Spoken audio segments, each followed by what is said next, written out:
Season your feet. Oh man, I gotta re-log in. We're about to get started though. I know y'all are watching this. And y'all get to see me because I gotta share it across. So bear with me 1 second, people.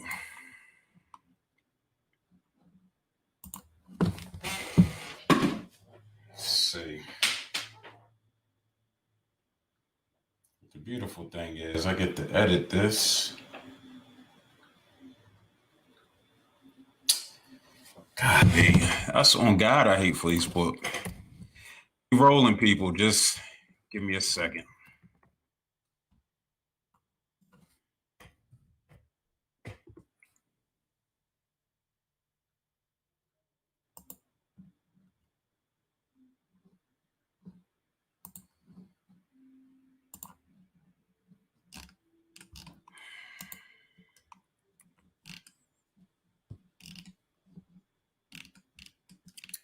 All right, about to share.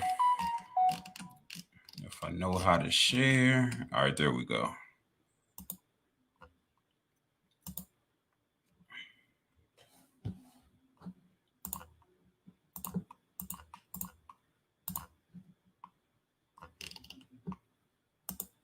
I don't know why this is so difficult, man. All right, click there.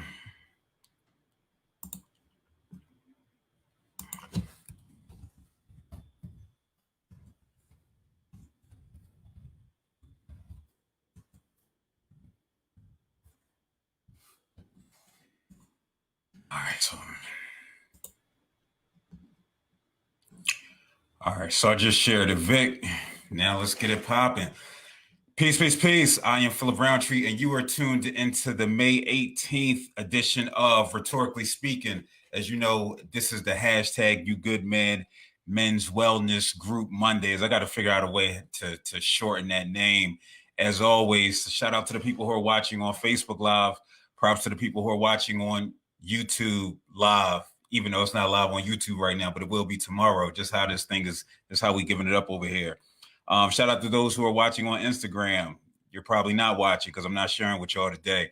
But no, everybody make sure you subscribe on YouTube at Quadify LLC. That's QUAD as in dog, EFY LLC. Listen, we're going to get right to it. We're going to get right to the conversation because I'm tired. It's past my bedtime a little bit. Not really because I'm on here every day. But we're going to get it started. So first and foremost, we have Mr. Michael Olnick in the building, master's level clinician. That's just a fancy way of saying he has his master's in social work. Shout out to you. Thanks for having me, Phil.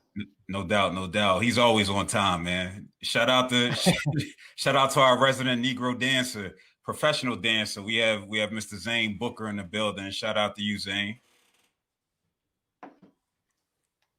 Shout out to you, Zane. You want to unmute yourself, or you want me to do it? What's up? Sorry. That's what I'm saying. That's what happened when you late. You late and you just don't know what's going on. 9:47. It is now 8:12. Exactly. So I don't know the difference between 8:40, 9:47, and 8:12, but maybe you do. And last but not least, we have the privilege of being blessed by the distinguished one. He is the founder of the nonprofit Archive, which provides program resources in art, literacy, and social justice in a way that transcends tradition. He just got finished having a food drive over the weekend, helping those in the community survive, because that's what we're all doing at this moment in time. We're doing the best that we can to survive. So shout out to Mr. Victor Jackson for joining us. Peace, brother. Why you so extra? You see what I'm saying? I try to give him the introduction. That's why. Peace, young fella. See, that's my youngin'. He took up for me. That's all. Word. So I'm at 7:47. 7:47. You had to make it clear. So we're gonna get right into the conversation today. I hit y'all brothers up and let y'all know that we will be talking about men intimacy, porn, and masturbation. And surprisingly, I didn't really get any pushback on it, which is always a cool thing. We don't see Mr. Cobb and the Frimpong here. I don't know if Jesus is going to allow that conversation. right? But shout out to my brother who not here with us tonight. And the reason why I wanted to have this conversation is because I'm in this Facebook group with Black fathers, and a new member, he posted a question, and he asked, how a father is supposed to deal with a son's masturbation during quarantine. Exactly. And so the jokes came. But me trying to be the sophisticated professional that I am, right? My response was, listen, let him rock out. It's nothing to be ashamed of. I would talk to him about how when he's mature enough for sex, excessive masturbation could desensitize his penis and impact intimacy. I definitely talk about the impact of porn on his views of sex and how it can cause issue in how he views his significant other. And then it just dawned on me, yo, I don't have a topic for Monday. So why not talk about this, right? Let's have a conversation about something that's taboo out here in these streets. And so, I guess we can start with our initial thoughts when we just come to the idea of men intimacy porn and masturbation. I'll go right to you, Mike. Just what are your thoughts as a whole? Because we're going to break each one down in particular when we talk about intimacy porn and masturbation and how they're intertwined. But just to get your thoughts in general on the topic. Yeah. I mean, first I want to say I love how you went right at don't throw shame at it. Right? I think that's so important, is that we do tend to push shame into the area of sex and intimacy and masturbation. So I love that you tried to hit on that. And like, as far as, I think that there's like narratives out there that operate in a sense of like, don't talk about it. And unfortunately, what it ends up doing is it stunts the maturity of like boys from becoming like more functional in their relationships and like in the relationship with themselves, because there is that shame attached to it. So I mean, that's the first thing I think of when I think of this topic, is shame. Yeah. So yeah. What about you, Zane? I was just thinking that I think it can be. We talk about masturbation or porn, because I think masturbation is healthy. I think porn, it serves a purpose for a while, but I don't know. Might sound silly, but I think it can be bad for your sex life, and it can be bad for your self-esteem. I mean, because nobody can live up to what you see in porn, and if your whole idea about sex is based on pornography, then I think it's hard to please anybody. It's hard to please yourself. It's hard to feel adequate, I think. Word. And last but not least, Victor, I see you through cis men in there, but go ahead, cis man. It's important. It's important that we dignify that we're speaking about cis men. Are we only speaking about cis men though? But that's we can have that conversation a little in a few. But just to get you, let's say this: we're speaking as cis men. We're speaking as cis men. Okay, all right, I can rock with that. I'll say this is that I agree with Zane about that. Masturbation is different from our relationship with porn. Intimacy looks like a lot of different things, and we're also sometimes assuming that people have an interest in. Not everyone has an interest in really being with another person. And the relationship with porn or masturbation becomes something that's totally separate from actually having a relationship with another person. And so like there is like a gray area for me where I know that there is like any healthy person who deals with sexual health will tell you that like too much porn will like definitely do the things that you said, like it like Zane said, which is like stunt your ability to look at yourself as a sexual capable person. Also change your like reality. It will desensitize you from like the sensations of having sex yourself, things like that, and you start to have a lot of different, whether it be psychologically or physiologically, responses to watching like hella porn or masturbating a lot. Yeah. But there is like a lot of people who again have an intentional relationship with porn or have an intentional relationship with masturbation. And I'm not sure that it's always like kind of a bad thing or a thing where that needs to be checked. I think that there's a lot about sexuality with men that I know hella men who have better relationships because they watch porn. Who have better relationships because and in what way? How's the relationship better? Well, them themselves. I know a lot of people who actually don't have attraction to having another body with them. And as a man, like particularly as the cis men that I know, they don't have an interest sometimes with being with an actual another body, whether they be bi, straight, gay. But isn't that weird though? Is it? Isn't that like a red flag? Is it? It So that doesn't to me, have to be though.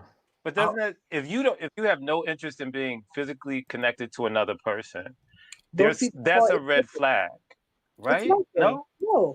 Yeah, Okay. I would think so. Identifying factor of like people who are like literally in my life who identify as ace. They call themselves ace. It's like they have no real interest in themselves. They're capable of it. Like they might perform the act for a loved one or something like that. But they're like people who really have no sexual desire in themselves that like comes out of inspiration or like natural cultivation inside themselves. They don't see like that's not something that they intentionally want. They want emotional relationships, and those are things that are different. But like you're talking about, like not everybody wants to fuck on people, and there are people who are like, I literally don't. I've never felt that. I never know what that is. I performed that. I've acted that out. I've mimicked it, but I've never felt that. Yeah, I think that's interesting.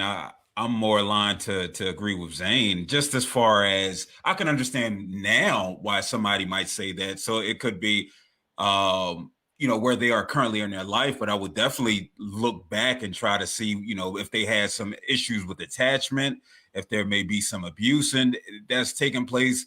So I can see it happening, but I think that there would be more under the surface related to reasons why, right? How does that relate to intimacy? Like, it doesn't. Not necessarily. I mean, some people are just they're asexual, right? They don't have that drive or that desire to be with another body. So the way they look at like masturbation or something like that is going to be different than how, say, I would look at it being like a bi male. Like I have a different attachment to it. But I think the one thing that's good about bringing this up is it gets to the idea of like, at least for that person that's identifying as asexual, they can actually point to the reasons they do something, right? It's not ritualistic, which is like we have like porn and masturbation. It becomes like a ritual. It's no longer about trying to connect. Also, not all ace people masturbate. Some literally have no attachment to the genitalia outside of the fact that like they use it to like pee or go to the bathroom. Yeah. Or like, it has a very intentional biological function for them. Not all, like, what I'm saying? Some people look at porn and this is what I'm saying, it's like there's a multitude of things where it's like, what happens when you look at a person who is ace? One of my friends who's ace lives in LA. He shoots he has a trans man, he shoots porn. Like that's his profession. However, talk to me more. Talk to me more about that. Is about that. Like, what do you know about that person? And Michael, have you seen case studies, or like, do you know people personally? Are they healthy? Do they have trauma? You know what I mean? Because I mean, it's foreign to me. It's like it's quite foreign to me to. I understand people who don't want to do things sexually, right? Mm-hmm. But I don't know anyone who doesn't want to be held or touched or. But that's not what I mean. That's not what I'm saying. Those things are like very, very. I'm not talking about intimacy. I'm literally just talking about You're talking about the act of sex, the sexual nature of intimacy. You know what I'm saying? Like ace people, again, every, and then some people who are sexually active don't want to be held or touched. Like, again, there's a lot of different strokes for different folks. I'm saying that like in particular when we talk about intimacy, we always think that intimacy is like a click that has to do with like someone's sexual nature. And I'm saying that the things I've seen in the people who are close, well, not all the time. Like again, not all the time. No, but I don't think of intimacy. Sex and intimacy aren't joined at the hip. Word. So like again, when I say that an ace person doesn't want to have sex, or like they don't have a sexual nature in their body, they don't want to be with a body in the particular way that like people think about sex. You shouldn't throw in they don't want to be held or hold hands or do things like that. They literally just don't have a relationship with like sex in their body the way that we do. And I'm saying that in the same way that ace people, again, all ace people are different. Ace people are in relationships with people who are not ace, where they perform sexual things because they, they're intimate with that person. That person, that's what they've drawn up between themselves. If they agree to between themselves. The part of like an ace identity is that literally you do not feel the thing that like you don't see like a body and be like I want to have sex with it. Well, then how does that relate to watching sex then? I mean, for ace people, I would say that like I know that like from my friend who's in LA, is that they went to school for photography and videography, and trans identity doesn't have a lot of porn shot by trans people all the time. It's like a very, very niche pathway for like, No, but I mean, my specific question is, I don't want to have sex with another human being, right? I don't want to have sex with another body, but I enjoy watching other people have sex. Well, that's, I mean, I wasn't really speaking about the porn side. I would have to ask my ace friend, or we have to bring it. Yeah. Okay. And I think that's a great point because unfortunately they're not here. You know what I mean? To really offer insight, right, into this. And I think we could move the conversation forward to just this idea of intimacy for men and what that looks like, right? I think a lot of men get I don't even know if it's a bad rap, right? When it comes to the idea of intimacy, but I know things that do affect it, and hence the reason why we do talk about this. We talk about porn, we talk about masturbation, because that influences that can influence one's ability to have intimacy outside of the act of sex, even if they even consider the act of sex to be intimate. Go ahead, Zane. You remember when we talked about Black Mirror, that episode with Anthony Mackie? Yeah, and the other guy, yeah. This was, to me, the manifestation of this conversation happened in that episode about male intimacy, and it was so layered to me. It talked about violence being a substitution for intimacy. It talked about not being able to be intimate without having this idea of sex. It talked about, for men, for cis men especially, it talked about, and even though in the end they had this relationship through these two video characters, I don't think that that's what it was really about. I think it was about the struggle that men have to allow themselves to experience intimacy on whatever level it is. Because it started off, part of what I noticed in that episode was when they were playing video games, they would let their knees touch, right? So just even being able to be held or touched by another man and not have that turn into something else, not have that feel like it's being turned into something that's you should be ashamed of or you should be not connected to, was so deep, and it just hit so many parts of this conversation. My favorite part of that is at the end when everyone is in agreement, when everything is everything is going. Yeah. And I don't know if you peep that who's the dude that's in Candyman right now? What's his name? Who's in what? Andy Mackie? Yeah. No. That's Falcon. That's Falcon, right? From that's Falcon. No, not the other one. He becomes he becomes a little bit more solitude in his interactions. I don't know if like you picked up on that towards the end when everyone's in agreement. he like lives for that like that day.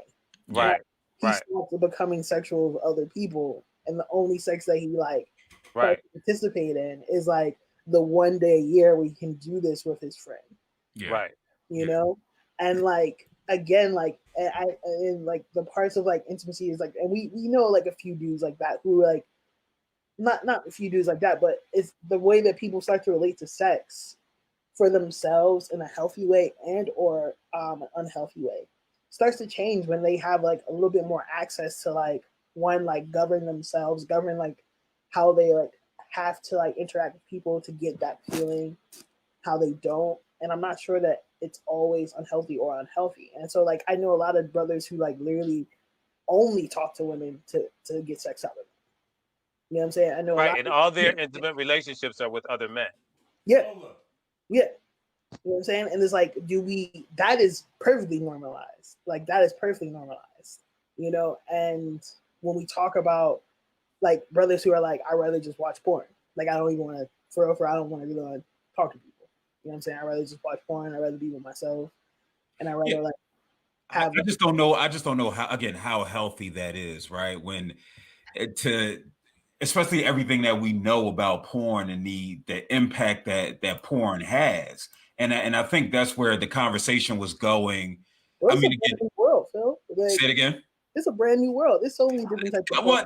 Clearly, that's why I got you on, young fella. You know what I mean? You know, like this, and again, like we think about porn as an industry, but porn has been in existence since people could paint. I don't think down in point in phases, right? So I think you go through a phase when you need porn. Like porn is something you can learn from. Porn is thing, you know what I mean? Honestly, you some people get all their first lessons about sex through porn. Yeah, but I think how healthy is that, right? And so I'm just saying, but you go through a phase and then you have to realize that that's not reality. I think, you know what I mean?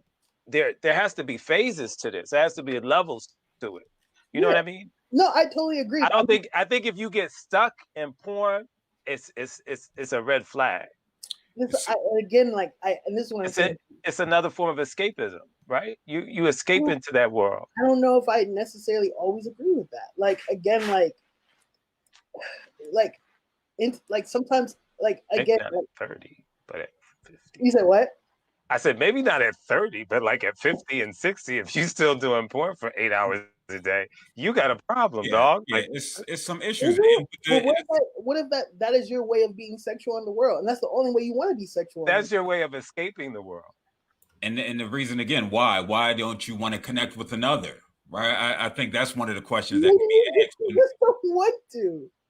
No, but again, that's and you don't have to. But again, the question will be asked, right? And then somebody like myself or Michael, what have you, we would have to probe deeper because yes, we talk about it as being phases. And so when we look at the statistics of what it says with regards to porn, I have it right here. I had it right here. So 90% of teens and 90% of young adults are either encouraging, accepting, or neutral, right? That number drops significantly to where it's 51% of millennials believe that porn is wrong. And then that number rises the older that they get. And so with regards to just the impact that porn can have, and I think we need to, when we start having these conversations, we start factoring things like our ability to connect with others, whether we're talking about our intimate relationships, we're talking about marriage, where we see that porn can definitely be problematic in relationships like that. So I think once we start to see and we start to recognize that, jerking off or doing whatever, I'm sorry, masturbating, I want to be politically correct. You're so crass. Get some class. You're so crass. That they start to realize, it is more to life than this. And so if you continue to escape to porn for whatever reason, right, we would look at it and say, yes, that's a red flag. We would try to understand what the other relationships in your life look like. What if all the other relationships in your life are healthy? Say it again. What if all the other relationships in your life are healthy? See, but I will have to understand what healthy looks like for them, right? time out. Because if you tell me that you're in an interpersonal, if you're in a relationship with somebody, Who don't want to be in a relationship with someone? Well, I think that I think we're talking about, you know, the outliers, right? Those who are in a relationship or they don't want to be in a relationship and they don't want to have sex. I think that's not necessarily the norm. No. I know. Okay. Let's be clear. There are a lot of people who are single. There are a lot of people who are in multiple relationships. There are a lot of people who go in and out of relationships. And I think, again, when we talk about our relationship to porn, and it's like, I will agree with you. Like the porn that the porn that is like mainstream that we watch, very toxic, very like on multiple levels, whether it be down to how we relate to ethnicity, whether it be down how we relate to bodies, whether it be down how we relate to people of different genders, whether it be down to how we relate to like sex as an exchange. Like that's what I'm saying. Word.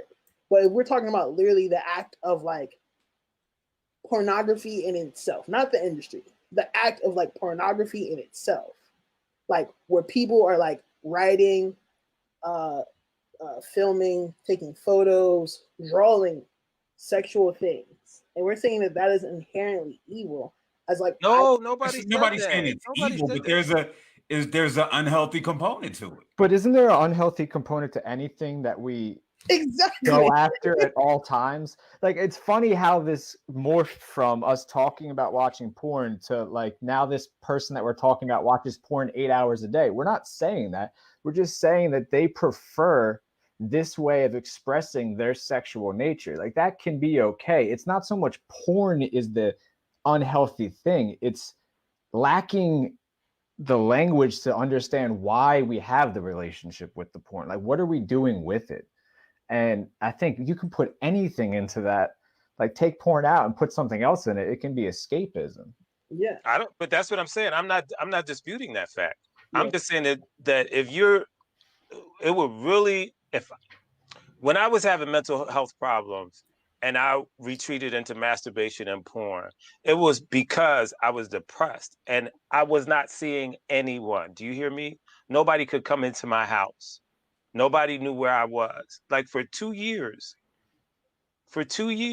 So when I talk about my personal relationship with a period like that, it was a huge red flag for me that I could not be intimate with another person. I was impudent. Is that the right word? What's the word? Yeah, impotent. Impotent. You know what I mean? So my whole relationship with porn was I don't even know how to explain it, but it was definitely a red flag, and it definitely came with the isolation and the depression. And I was agoraphobic at that time. So for me, when we have this conversation, I have a real visceral memory of what it felt like to have a unhealthy relationship with porn and what that was related to. It was related to me escaping the world at a time when I couldn't face the world because my mind was failing. I also know bros like, again, I know people who like that, who are like shut in to like, I had a college roommate when I was in LA. He was a metalhead, and he recently just got back into like, he's a white Jewish kid from Cherry Hill, metalhead, didn't really like the world. He was heavier set in his relationship with the world, especially being in LA at the time.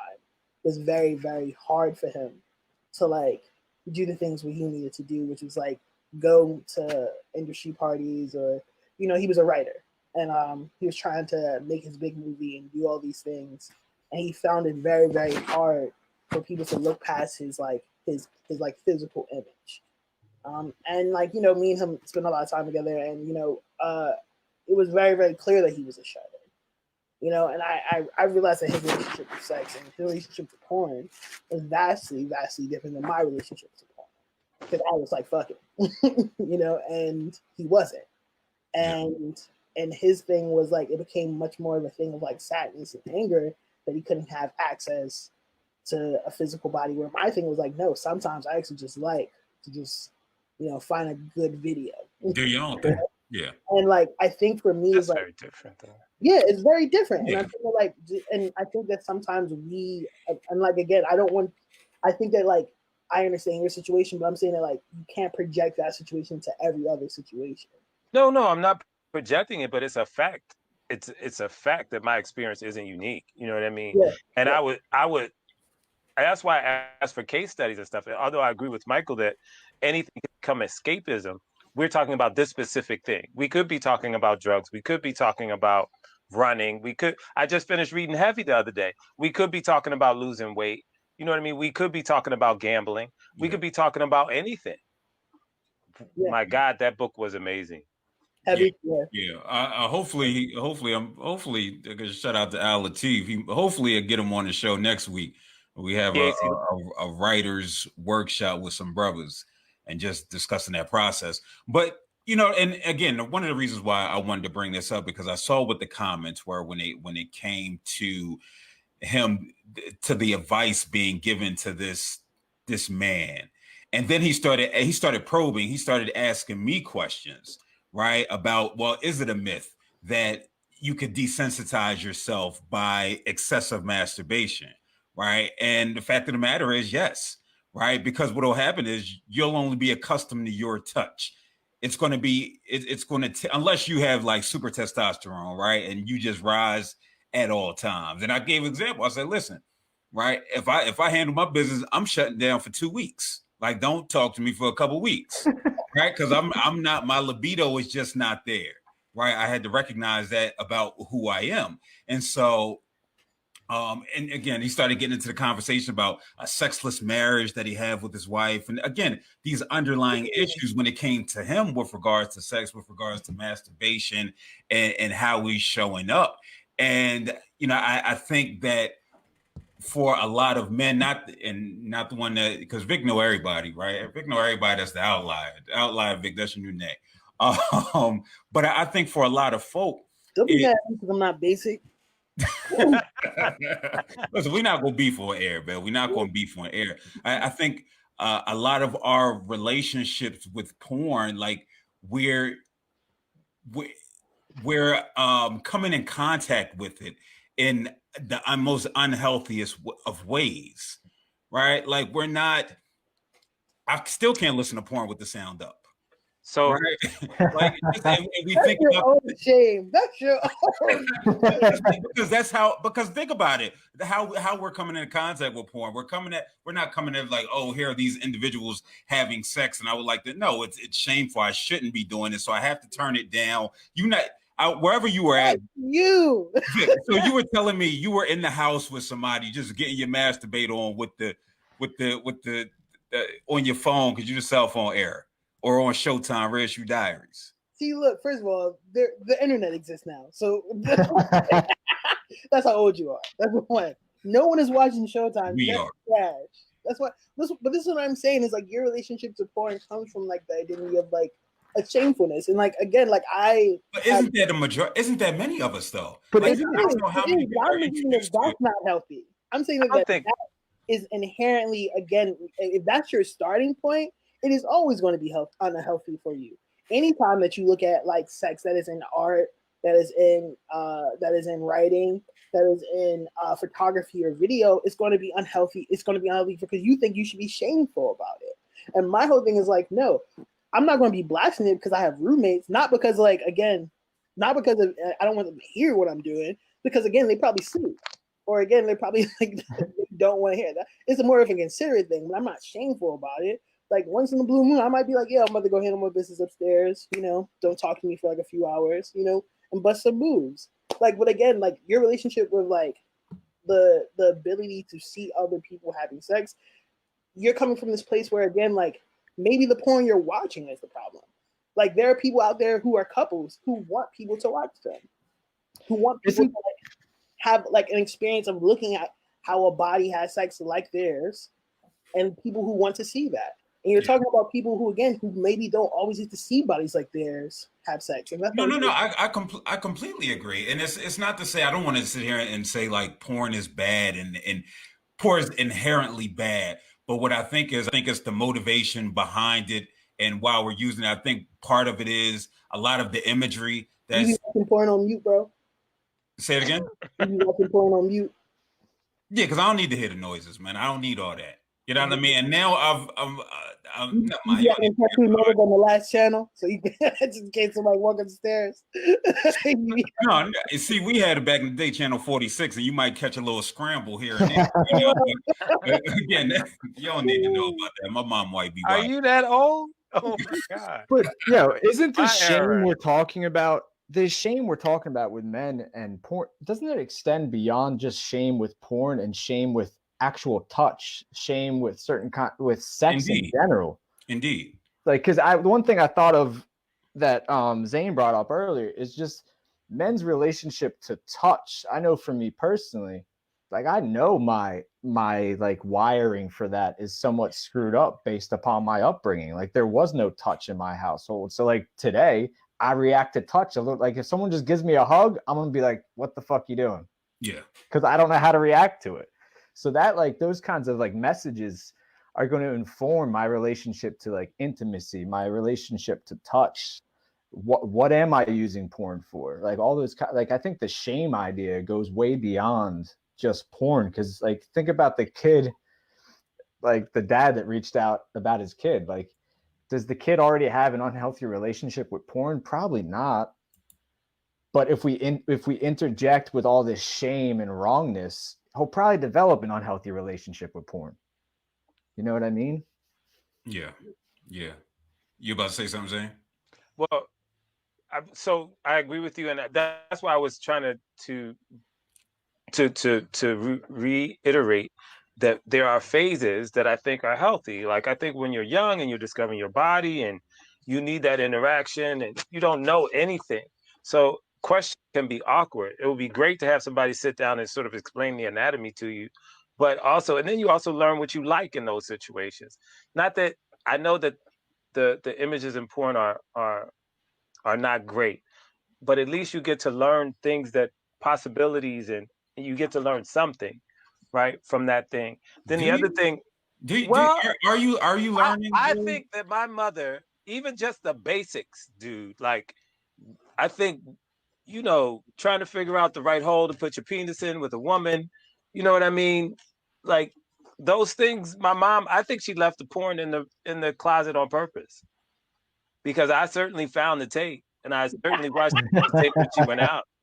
You know what I mean? She didn't have to do any work because even just the basic physicality of it was there for you to see, because you don't know anything as a kid. You asking your friends, they don't know anything. Yeah. I think that goes to the issue that Mike brings up, where we're talking about everything that we're bringing up to the point of when we first encounter masturbation, or when we first encounter porn and masturbation simultaneously, right? Like we're bringing all that to the table, which again influences our perception on intimacy, on sex, and just in relations with others and with ourselves. Well, you think about it, all sex is done in secrecy in the beginning of your life. Like when you first discover your body, when you first mess around with somebody, even when you have to run around in the alley and you're playing with either a girl or a boy, or in the coat room, all those things are done in secrecy. Like so you're right. I'm just agreeing with you.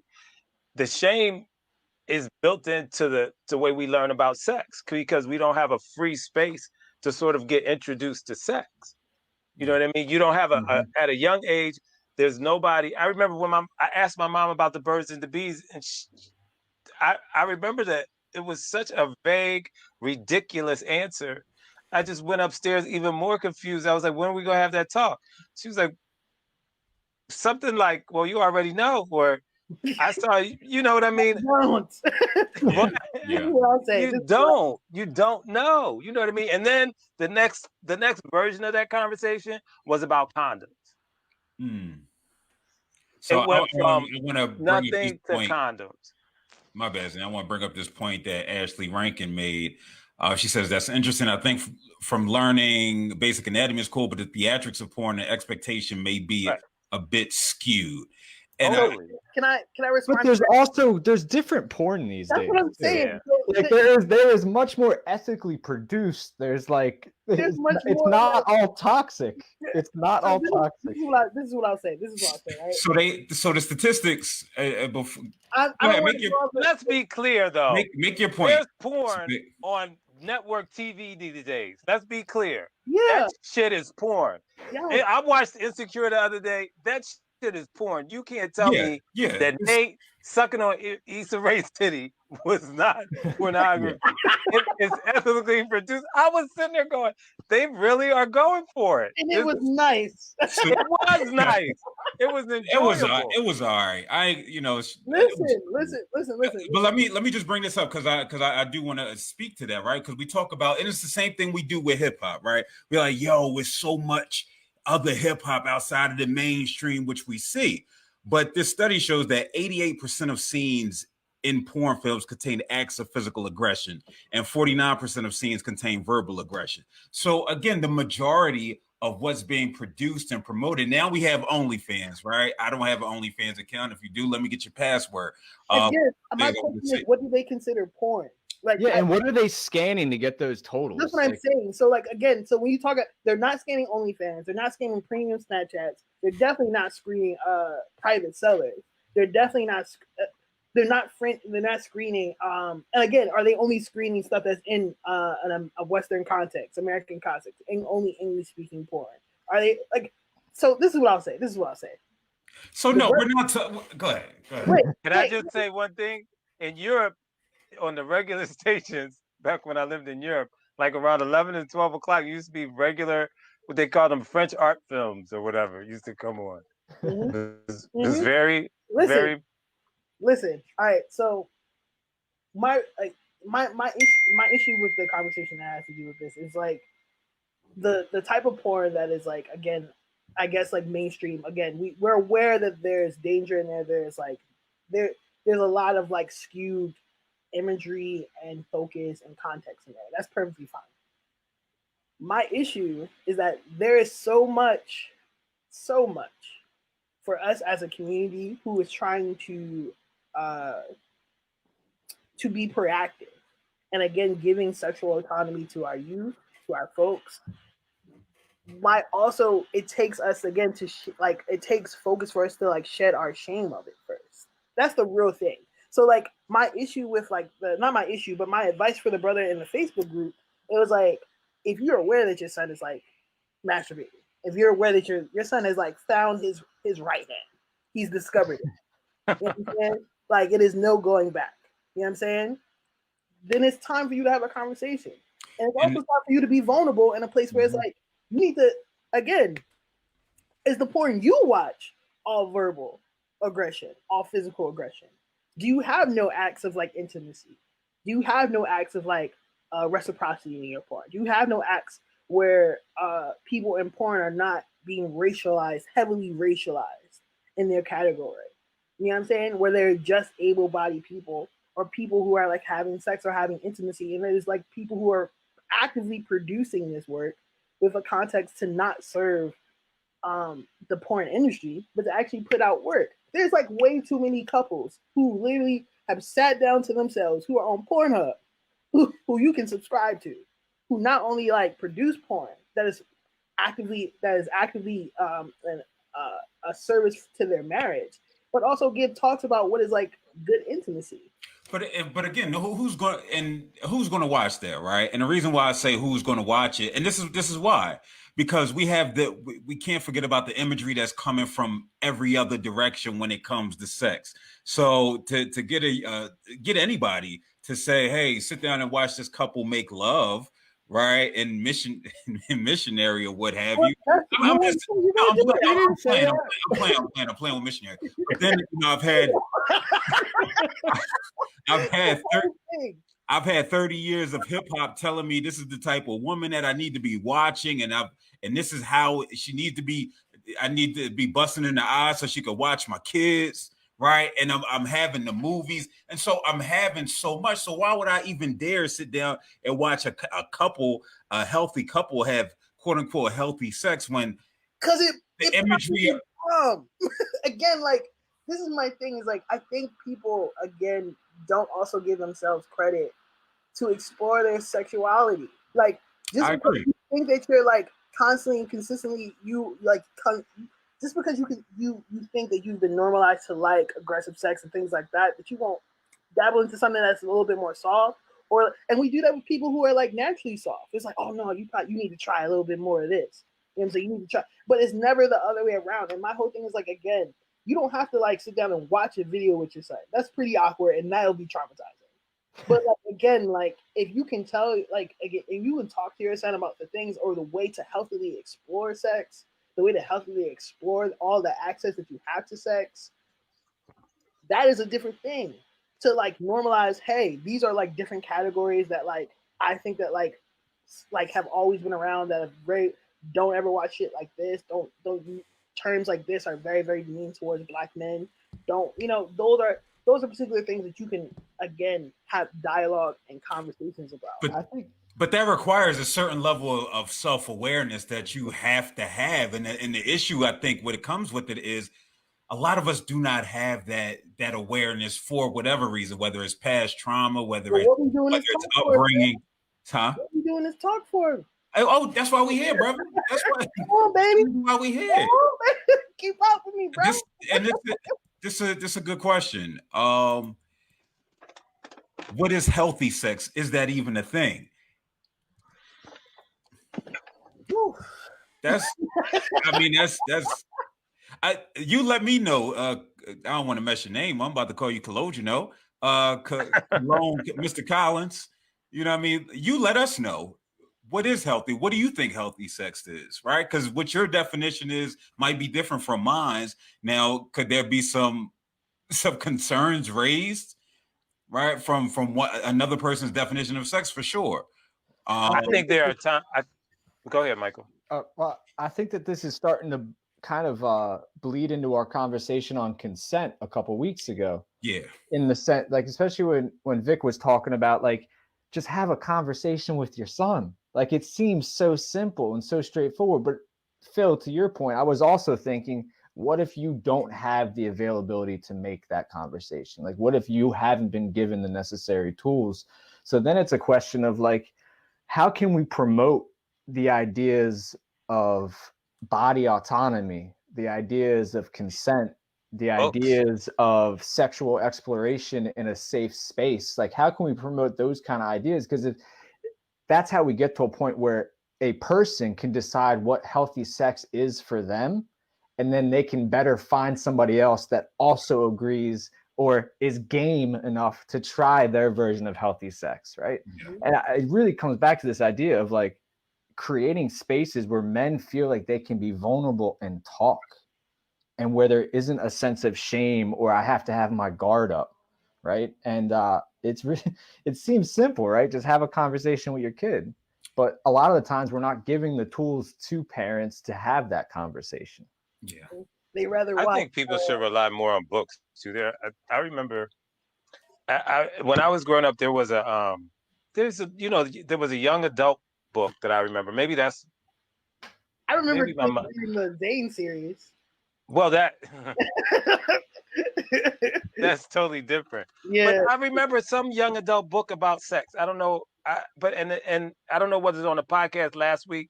The brother talked about, these different books for transgender people and, folks going through different things related to all the topics that we have on the show. You know what I mean? And I think there are a lot of books that are addressed to adolescents and children that are going through things, and people should explore those things. Because I don't know how to get out of it otherwise, to be honest. Like, I don't know how to, like, I surround myself with people who are interested in having these kind of conversations so that I can grow. So my thirst for knowledge in spaces where I'm uncomfortable is intentional. But trying to be in those spaces with people who are stuck in, not that I'm criticizing religion, but in a religious, see the world through a religious prism, or see the world, and whether that be Christianity or Islam or whatever text you see the world through, it's very hard to have those conversations with folk, and I think they are at odds with removing shame. They're at odds with having a healthy sex life, because the tropes are so stuck. Like, there's a man and there's a woman. The man does this, the woman does that. How and I'm sure they can find ways to be intimate and safe. I don't want to be completely judgmental of folks who practice religion and have intimate relationships. But I think the way we grow up and the way that most of our lives are filled with a lot of religious overtones in the sexual realm, because I think they're very powerful and helpful when it comes to knowing right from wrong in the most basic sense of what I mean by that. But Yeah. when it comes to sex is where it's the most detrimental. And when it comes to judging other people's sexuality and sexual practices is where it's the most detrimental. Yeah, it reminds me of when you bring up the church, right? It reminds me of Kirk Franklin, and he had a very bad porn addiction, and it's in porn addiction, yeah, because it wasn't necessarily sex addiction, but because it impacted his marriage and his sex life with his wife, right? And the issue was less about porn, but more so to what we were talking about earlier about his relationship with porn. And then when we add the Christianity piece to it, where you shouldn't be watching this anyway, right? It makes for a problematic situation for especially for somebody like Kirk Franklin when you add the celebrity into the situation. And so now here he is, and so now he has to denounce porn when it was not necessarily his porn itself, but his relationship to it. So I think like anything, I think I had a unhealthy relationship with porn, and now I don't watch porn anymore. So, and I feel free. But I had an unhealthy relationship with it. So it's like I had an unhealthy relationship with certain drugs. You know what I mean? So once I broke that relationship, I feel free now. So I don't feel chained to porn. Like I don't watch it. It's not something that I need to watch or anything. And I'm not saying that there's not healthy spaces, but I'm saying you have to know yourself enough to know whether it's health. I'm gonna tell you something. And this is corny, but I went to hear Marianne Williamson talk one time, and I asked her the question about how do you know, and it was about sex. I said, how do you know if you're addicted to sex? And she was like, if you ask the question, then you know. And at the time, I was having a really unhealthy relationship with sex parties and everything related to sex. Like it was my life. I was going to them all the time. You know what I mean? And when I asked that question, it sort of got me to think differently. Like, cause you know when you're addicted, you just have to admit it to yourself. yeah, Not that, and I'm not saying Vic or Michael that porn, there's no way to have a healthy relationship with porn. I'm saying there are phases to it. And I'm saying just like anything else, you can escape into it and it can be a space where you disappear from the world. That's not everybody. I'm not saying that's everybody. But I'm yeah. saying with anything that feels great, you have the chance to fall into that hole. I want to bring up. consumption. So this is the other thing too. I want to address. I want to address consumption too, because I know a lot of people who are sex workers who their world is like sex. You know, like, and I'm not really sure that. So I think when we talk about pornography, when we talk about intimacy, when we talk about anything, and as a Muslim, I have like a code about like particular things like this, which is like Islam teaches that any too much of anything, even Right. religion, is like unhealthy. Like too much consumption of absolutely anything will always lead to ruin. Too much of like religiosity is too much. Like too much of sex, too much of like greed, too much of food, too much of blank, blank, blank, blank, blank. And I think that for me is like I don't know how to address. Like again, I'm not really sure. And like me and Mike said, it's about consent. It's about how people make arrangements in their life to still do the things that they're interested in, and still have a relationship to the world. But again, like what if your relationship with like the things that you do in your life is sex? For people who are sex therapists, people who really work on sex parties, who do those things for people who actually want to participate in. I think people do a lot of compartmentalizing. You know what I mean? I think folks who I think folks who have relationships, and then I have to. Then there are people who are so comfortable with their sexuality that they can create intimacy with a stranger. Mm-hmm. Yeah. I think a lot of people compartmentalize their sexual identity, and I think that like I think that the brother did. You know what I'm saying? Whereas like you're a dad, and somehow this one particular thing, and you're stumped, even though you have like you know exactly what is happening, you know you know exactly what's going down, but you're stumped. You know, and then, like again, like there are people in the world who literally their interests, the thing that their focus and their talent is like they're sexologists. They know sex. You know what I'm saying? They know intimacy. They know the body. They know how to make you come. They know how to, you know what I'm saying? They know how to make other people have orgasms. They know they want other people to have orgasms. Yeah. I am not sure that that is necessarily inherently bad. I think that our consumption of these things and the way we relate to them, like you said, like everything has an identity of escapism. But I think some people also relate themselves when they look into the world. Is like they relate themselves to the world through sex. Yeah. You know? There's nothing. I'm not saying there's anything wrong with that. And okay, so 2 points. One about awkward conversations. The beautiful thing about this period of television and this Netflix, I'm going to call it the era of Netflix, is that you can probably find something on television that addresses any awkward issue. Sex education. Right. You know what I mean? And I'm not watching the show, but I heard a lot of people talk about it. Amazing. And even just from my era, I'm thinking about Meet the Fockers.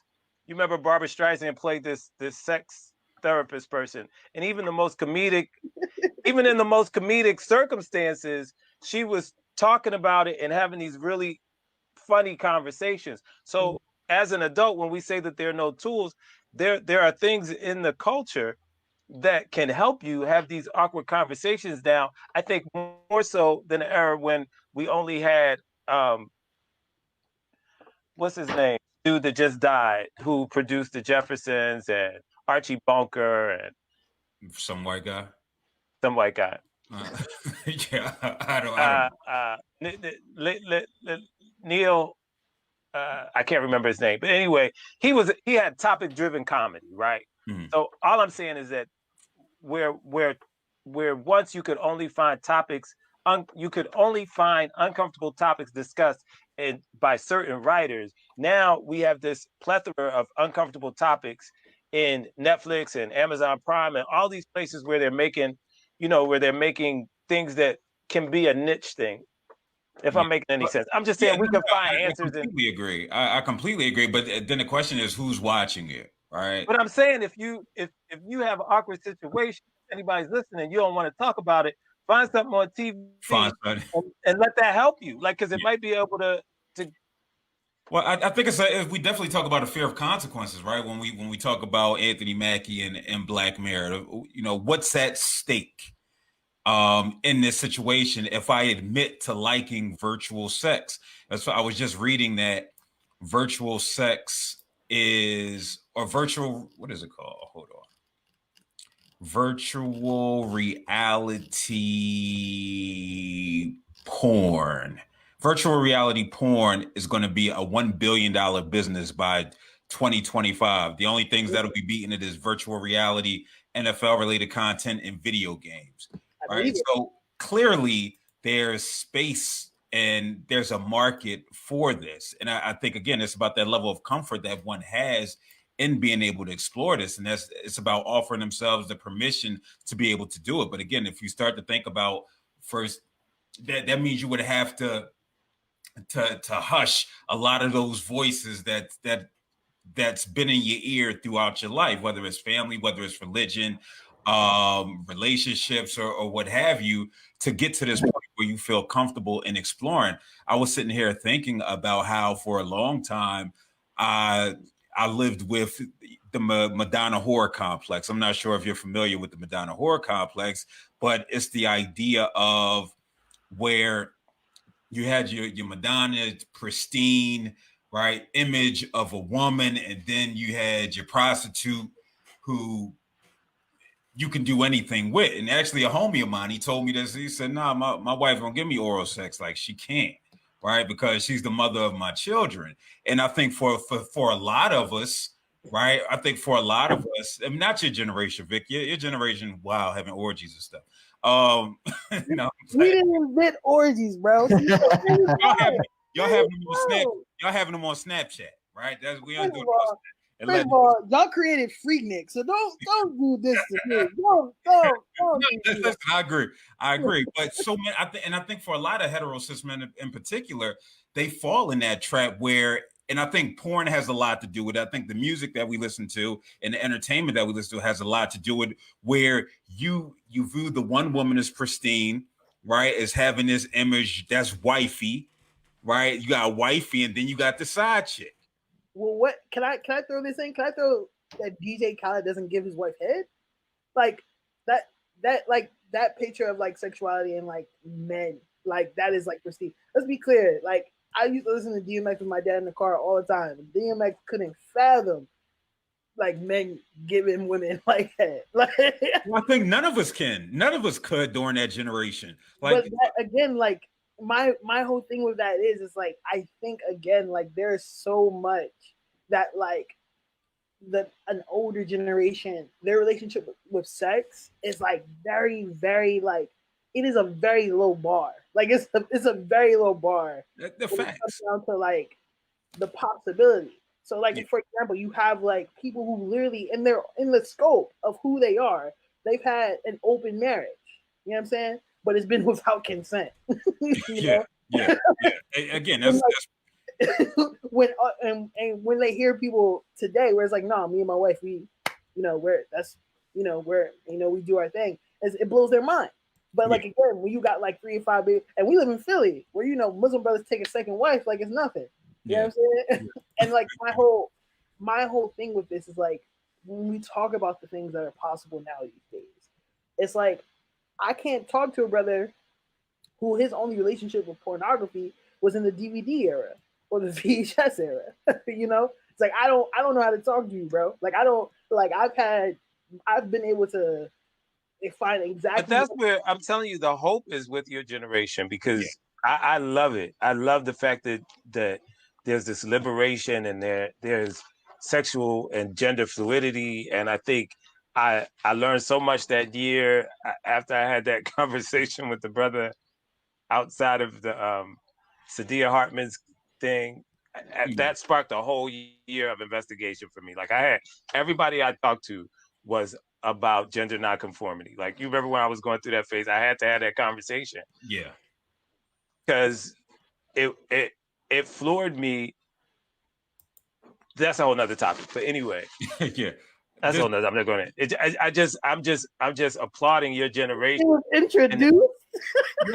And you know what? I agree. We laughing at the comment. You quiet over there, Mike. Get to you. No, it made me think of a Richard Pryor bit right out the gate. Really? About how his dad was like, "Oh no, you don't do that." No, and I'll tell you this. Up until probably a few years ago, like damn, I'll forget it, man. It's like the group we talk about keeping it real. I gave a young lady oral sex, and that was it. And I felt like I got used, right? I felt like, you know what I mean? I was like, I felt shamed. I had to. But I'm gonna tell you something. What's wrong with that? Because I couldn't go and tell the homies, like, yo, what y'all do? You know what I mean? Yo, you know what? I just gave a cunnilingus, and then I dipped off. And it was like, because you won't get. Wow, what's the consequence? Statistics, isn't it crazy that like y'all have like normalized, like y'all's whole generation normalized not giving women head, but what is more permanent is that women for like a few decades had to deal with men who did not give head or said to all they folks did not give head, so they probably weren't good at it. But most women only can come through clitoral stimulation. Isn't that wild? That's wild. That's wild. This is what put the black woman through. Listen, again, we got to think about where that's coming from. It's coming from the old heads. I remember her name is Lynette. Isn't it Lynette Luckers? She's a sex therapist here in Philly. And I was I talked about this a couple of weeks ago. I was at a Center of Events and Youth mental health awareness event. and she stood up and she started talking about how important sex is to one's mental health. And she started saying cunnilingus, and the old church women were like, "Oh my God, what is she talking? She got to stop talking about this," because they've been conditioned to view sex as nothing that should be really enjoyed, nothing that should be talked about. And that was from me listening into the conversations, right? It was something that only the men could enjoy. The brother Collins said, it's the beat it up culture. That's what I would call our generation, the beat it up culture, right? You can fast pump your ass off and that'll be it, right? And keep it moving. But then you start to think, and thankfully I was never this brother, right? Where yes, it's a 2-person, 3-person, 4-person situation. And so everybody deserves that opportunity to have their individual needs met in that situation. Right. And then, but when we talk about masturbation, excessive porn usage, we recognize that premature ejaculation is a byproduct of that, which impacts our intimate relationships. Recognize that, listen, the I don't want to get graphic, but the softness of however the vagina is that you might come in, or any other orifice, right, that you come in contact with, might not be the same as your left hand, right? With that, you might not approach it with the same vigor, and you might not be able to ejaculate or what have you. So it's important that we're aware of this, and I think that's why the conversation is necessary. Like we laugh and we make light of it, but and partially it's partially uncomfortable for me to have this conversation, right? But I think it's, you said why? That's the thing. Because it's everybody. Listen, Vic, I'm not. Wait. The thing about this is like crazy to me. Let me tell you, this is why I love you, right? It's like the same way you're just like you always deal with the outliers. You always deal with this. You always deal with this. I know most people have had sex, right? We walk around the world knowing that people have had sex, that no sex exists. We know this, but somehow is the most taboo thing to talk about.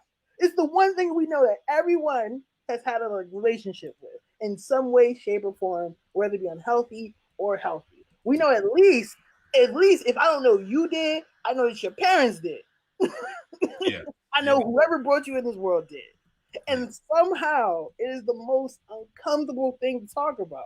And it's like that is the thing that like again produces these circumstances. Like I don't know how to like deal with a generation who don't know how to like. I know that you fucked. Like why can't I tell you that I know that you fucked? I know that you had sex. I know that you maybe didn't like it, or maybe you did. I know that you've done it enough times to have this many kids. I think part of it too, and I don't know if this is porn's fault, but it could be, is that I think for me, I'm gonna speak for me. I think a lot of my insecurities come out during sex, right? You're vulnerable, you're embarrassed, you got to be naked, basically. I mean, you know what I mean? There's no other more symbolic thing. Like I learned from Mr. Marcus, you always got to have your fitted on. You know what I mean? It's little things like that, right? Like your fitted got to stay on in your Timbs. Oh, you're annoying. That's what Mr. Marcus thought. You're annoying.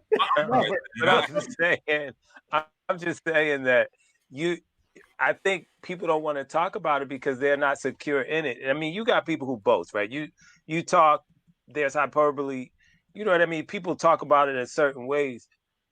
You never hear anybody say, "Oh my God, I had the most." Like I will say this, and I've had some of the best physical experience that didn't end in orgasms, and started off as something that was going to be physical, and ended up being something where I felt the most safe and loved and held.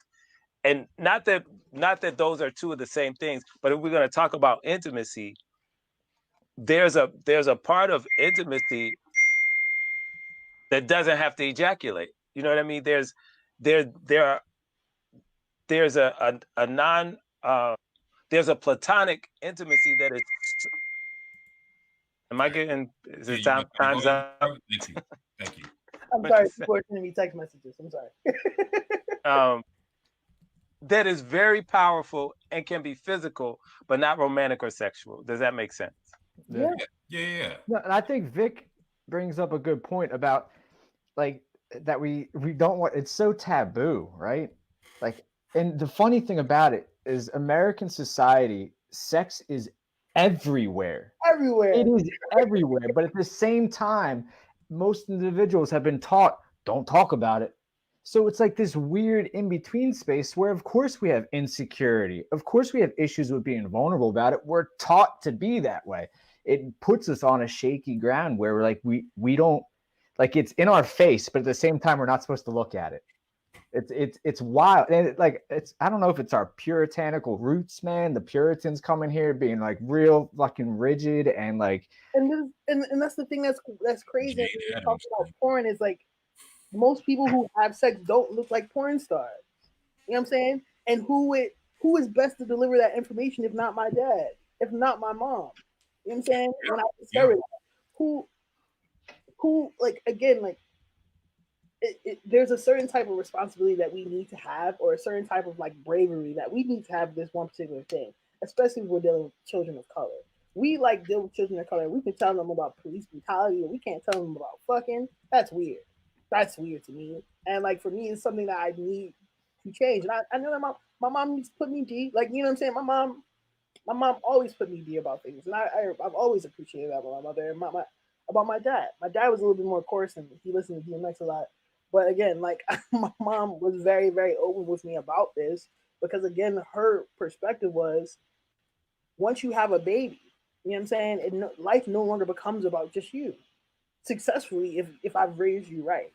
Yeah. And I know that this one particular act has enough ability to change your life if you do it without the knowledge and the intention that you want it to have. Yeah.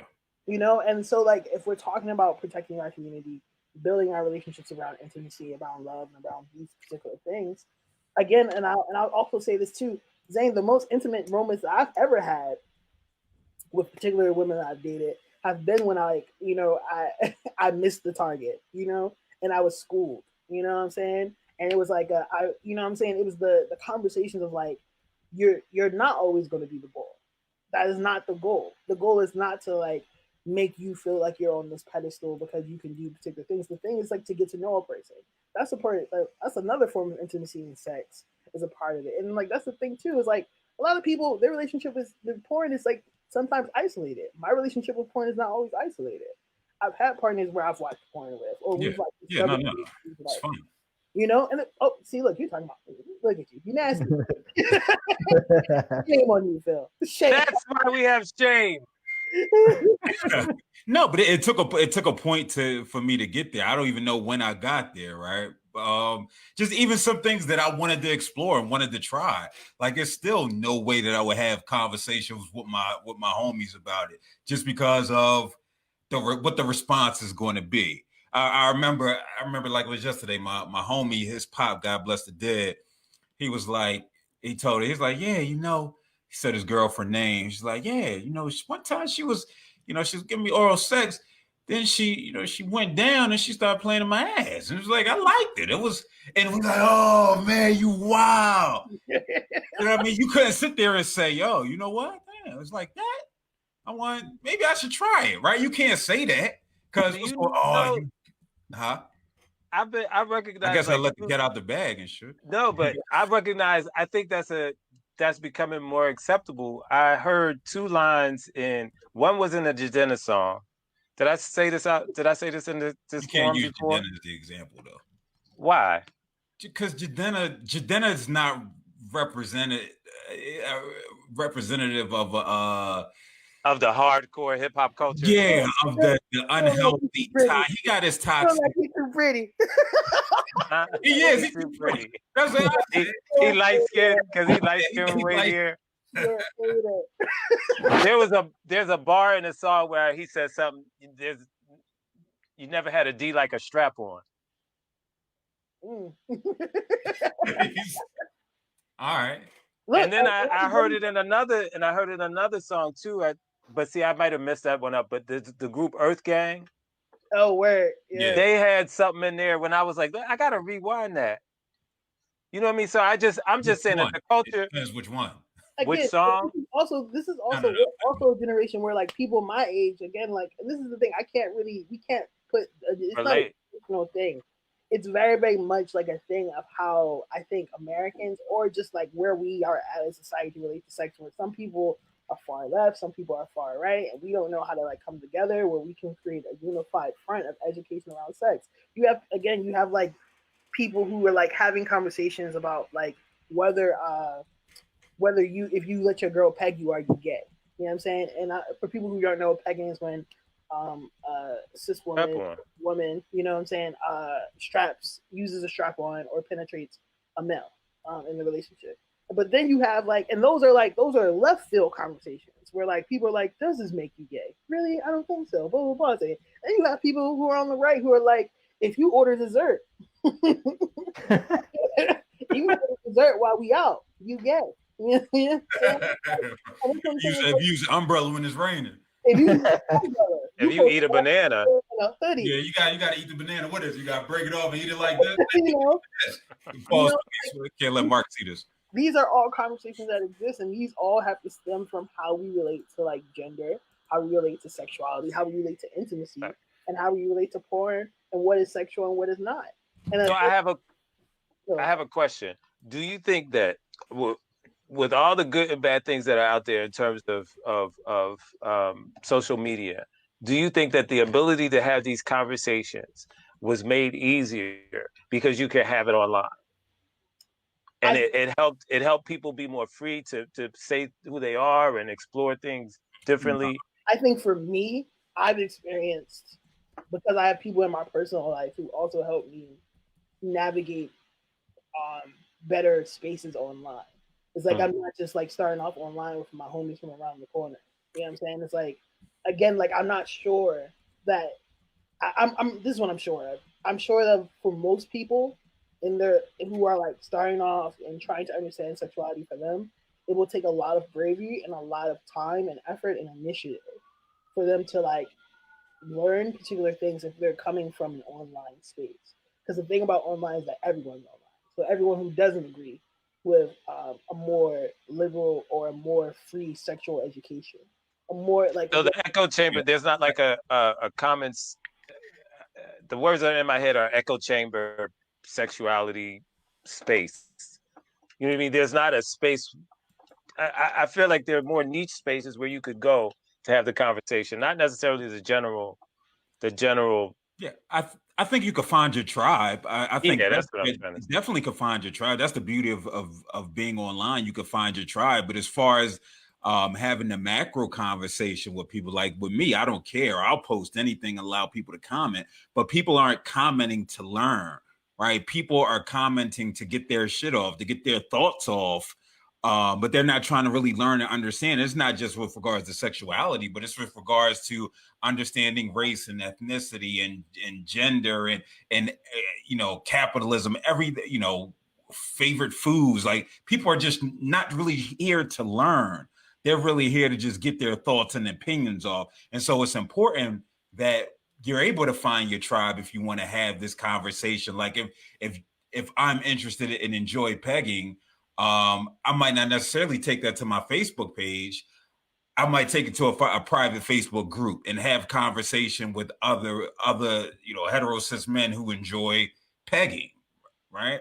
So, yeah, I think Zane hits on the idea of like access, because of using things like social media or like the internet does give us the ability to find more information, right?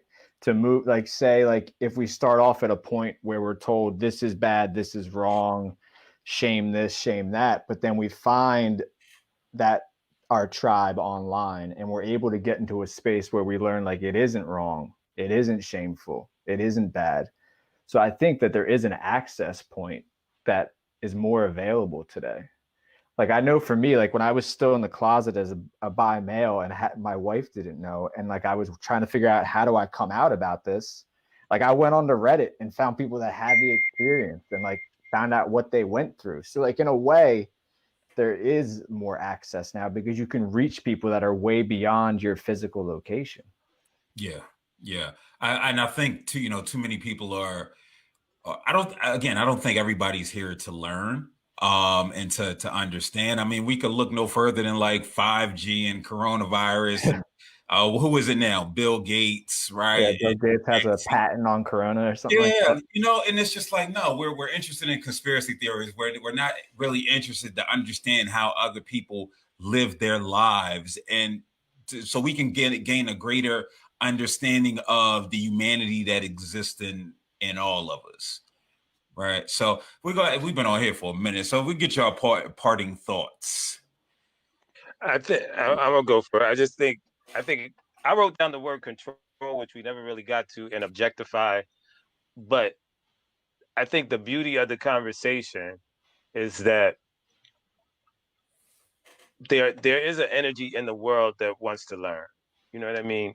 And that I love these forums because, and I miss talking to Vic too. That's what I remember too, because I learned so much just from, because it's like a black hole.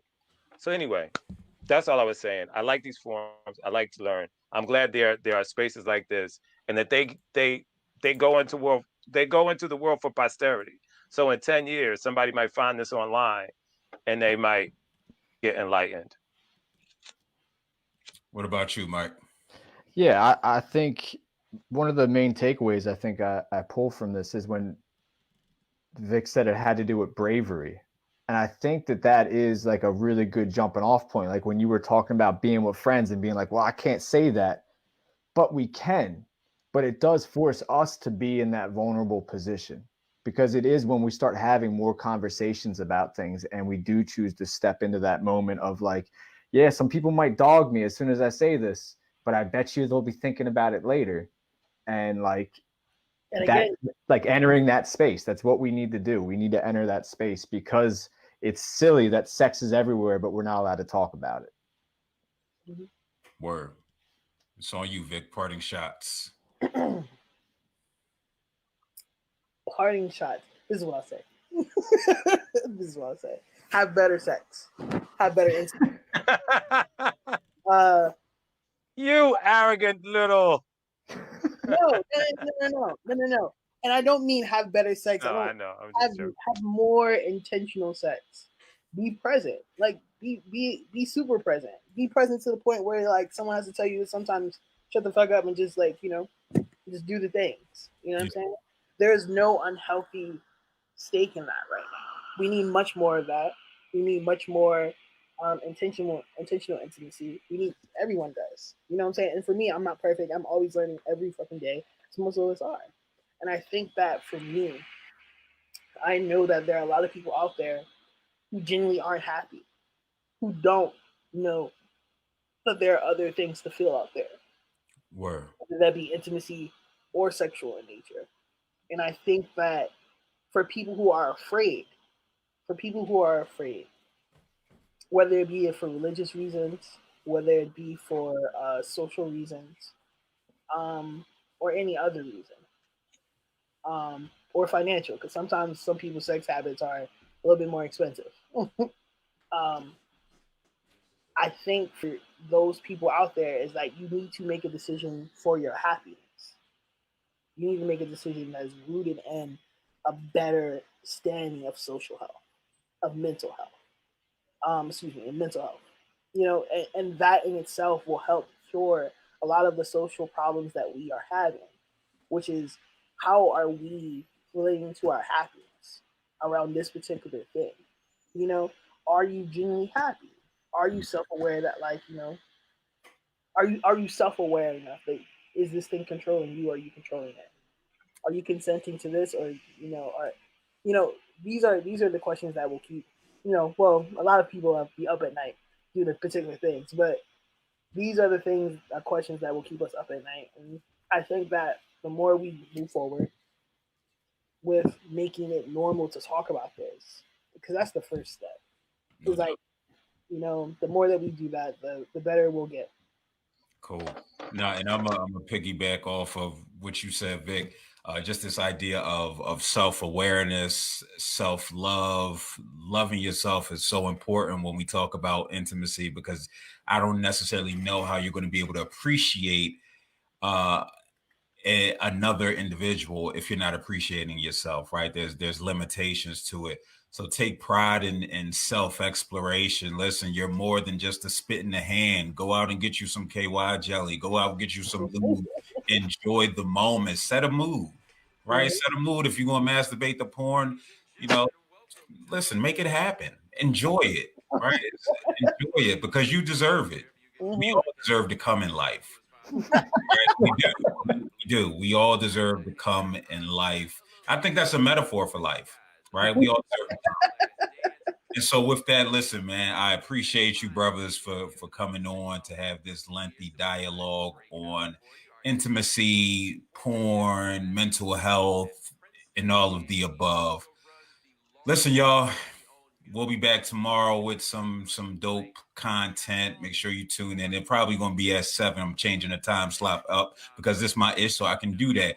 Again, make sure you subscribe on YouTube at Quantify LLC. Make sure, listen, hit the Cash App. It'd be greatly appreciated. You know, I don't got the Umar Johnson clip, but we're giving y'all good quality information. So look at that. You know what I mean? I'm going to look at my Cash App, sisters and brothers. And I'm going to look at it. Don't give me 15, because if you got 15, you got 20. I appreciate you all. Until tomorrow, man. I'll catch up with y'all. Peace. Yeah.